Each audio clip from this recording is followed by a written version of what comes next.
the degree of difficulty to get Get here them off faster. is so hard to get here versus the Vineyard. The Vineyard is a bridge, just has boats. It's and they complain when the boat one trip cancels. We just want the boat to run one trip in the winter a day if it's windy. We have a whole different mindset over here, but it is so hard to get to Nantucket and so expensive. If they're willing to go through all the standby, buying one-way passenger tickets, leaving their car, putting the driver on charge, let them do it. The car eventually gets here. They spend another $100 and something with us. They want to come here. We need the amount of cars in Nantucket is not discouraging people from coming here. We thought that was going to happen in the 90s. That was one of the arguments. The more cars that come here, the more people come here, it seems, because where those people are coming from have huge traffic issues compared to ours. They see our traffic as nothing, but we're the ones that are complaining, not the people from off island. And that's why I am very leery of any legislative process to limit cars. Some of the longtime visitors have stopped coming for that reason. My wife's mother stays here for 9 months in the off season and goes to Maine in the summer because it's too crazy here. So it isn't quite as simple as you're saying. And we're replacing some of the people who came for the historic aspects and for the preservation and some of those with other people who different people. Well, that's unfortunately, and what Matt's talking about is I call the free dirt era. The people that owned land here back in the day, my father's era, building houses, and before that, yes, a lot of them have left, not for personal reasons. It isn't because there were too many cars. They might have, the parents pass away. The ones that I've talked to. They sell the land, a property that I'm familiar with from my growing up. They just sold the whole thing in Chimo, and all the houses that my father built just got torn down this spring. I mean, and they're going to be replaced with big, huge houses that are paying taxes, paying for the school, that they don't have any services. I mean, I just don't know how to explain it. I was behind a vehicle the other day that had the sticker on it that says, Nantucket is not Disney. And I said to myself, well, maybe we are for 8 weeks. But for the other 46 weeks or whatever, we're Nantucket. Well, it's the Nantucket that we love. So I don't know what to say. We're going to be talking about this forever, Dan. But the summer is what it is. And the best thing that we have is weather. When the weather's good, everything is good. When we have bad weather, that's when there are problems. Let's talk about bicycles for a few minutes. Bicycles are obviously something that is many people find is an appropriate way of getting around Nantucket, as it is in many other places. And yet, part of Nantucket is very bicycle friendly, and part of it is totally bicycle unfriendly. Yep. In fact, topic. It's so bicycle friendly on the one hand with all the bike paths and so forth, that the other side of it is that for people to get to those bike paths is both difficult and dangerous. This is something we can agree on. Selectmen are trying to bump that up the queue a little bit, and I think planning is in agreement. But what at this kinds point. of things would do that? I mean, painted Easements. bicycle... Easements and takings. Leslie, I go mean, ahead. one of the biggest barriers, which I mentioned earlier, is funding. But in this case, some of the most congested areas, we don't have a lot of opportunities because of right-of-way. Mm-hmm. And, there are Prospect places... Street being a perfect example of that, the end of Prospect Street toward Milk Street. Right. I mean, a lot of these houses are built, right up to their property line. And, we have existing sidewalks or we have narrow right-of-way because they're, older streets that were laid out when 33 people feet. weren't thinking about, cars and bikes and mopeds and everything else. And, the cost of right-of-way acquisition, in some cases can, really be prohibitive. Or, we have owners that may not be cooperative. And Nat mentioned this earlier, that even if we have state or federal funding for a project, we have to pay for the right-of-way acquisition locally. Right. Yeah. And, negotiating that is sometimes the hardest part of any project. And Would painting a bike lane on Prospect Street make a difference, or would it just make it worse? I don't know. So You know what narrow. I say It's to all so that? narrow. We got to stop passing bikes. Now, there's something I'll agree with. yeah. No passing bikes in the old historic district and out to East that- Creek Road. you know I how would you- vote for that. okay, and you know how every you do that? Nantucketer would yell at me. Oh, but I agree with Here's it. here's how you do that. If you do a shared street, pick Huzzy Street. If you do a shared street and you do that in a different material, say the Appian Way down here at the head of Main Street, and you say you can park on the side here, but you're able to walk and bike right down the middle, and it's 20 miles per hour. If you drive on this type of street, it's 20 miles an hour. That, to me, in some of those key areas, would solve the issue. That would make a safe walk, because right now those places, all those sidewalks are ruined. You can't walk on them. Cars are parked on them all day long because the cars are so big. Make it so the cars can still park there.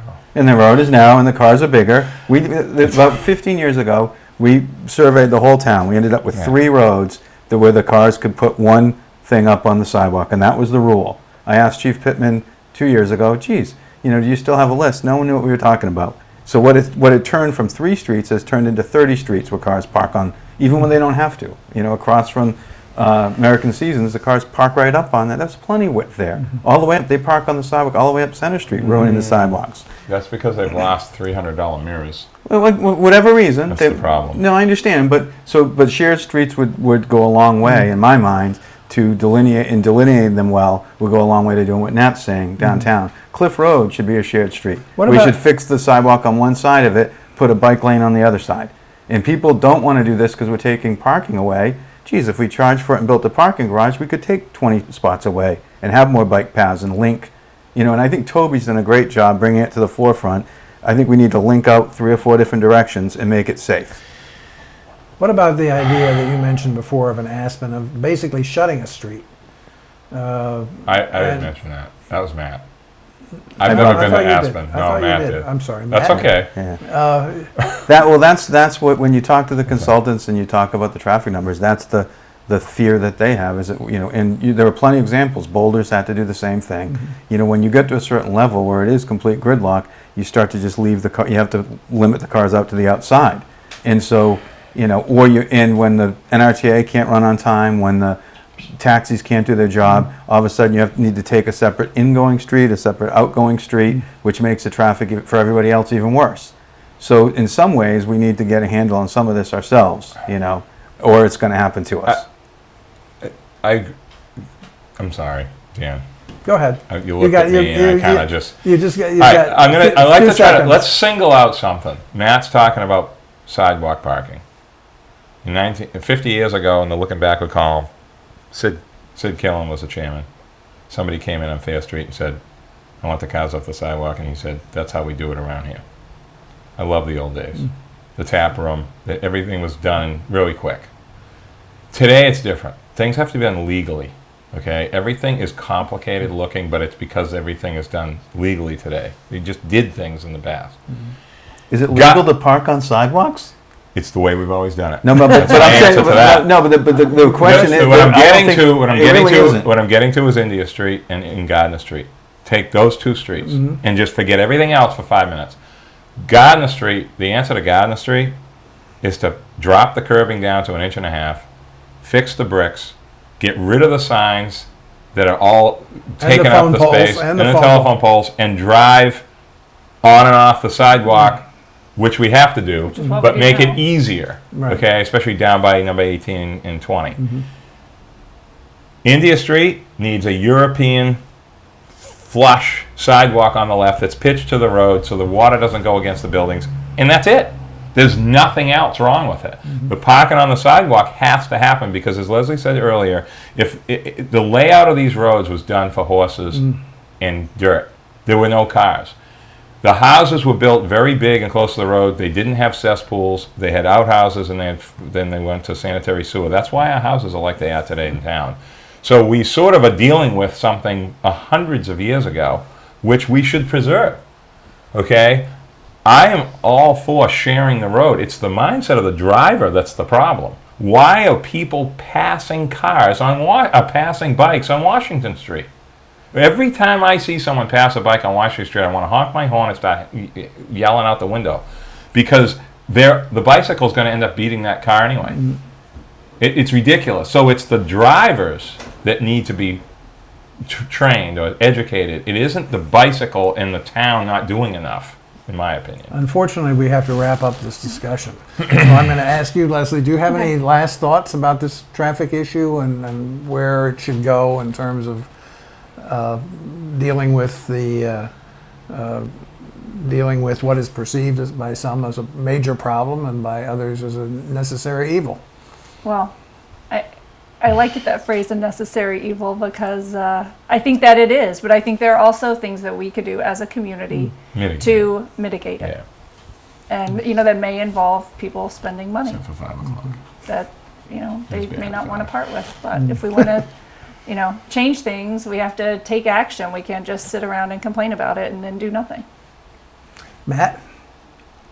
Well, I think that we need to focus on improving the sidewalks and bikes and some of the, we need to put as much effort and as much money into alternatives to the vehicles if we want to solve the problem. It isn't just fix it for the cars to go faster. I think we need to put as much effort into those aspects, and then we may be in a good place. Matt? I don't want to fix things to make the cars go faster. I want to fix things to make the cars go slower and not stop as much. Okay? And that's what roundabouts do. And they create parity with crazy intersections. And the first roundabout at the post office was the first time a local around here, unless you're traveling in Europe or on the Cape at the time, there was only a couple of them. Concord. Finally saw Andover, Mass. I know. Now too. The Europe we now know how they work. The rotary is not a roundabout. Right. And once that's fixed and redirected, it won't be a three-way stop with one yield. And that's what it is right now. This has been great. Thank you very much, Leslie. Thank Woodman you, Dan. Snell, Thanks Matt for having Fee, us. That's Nat great. Lowell. Thank you. That's been wonderful. Thank you.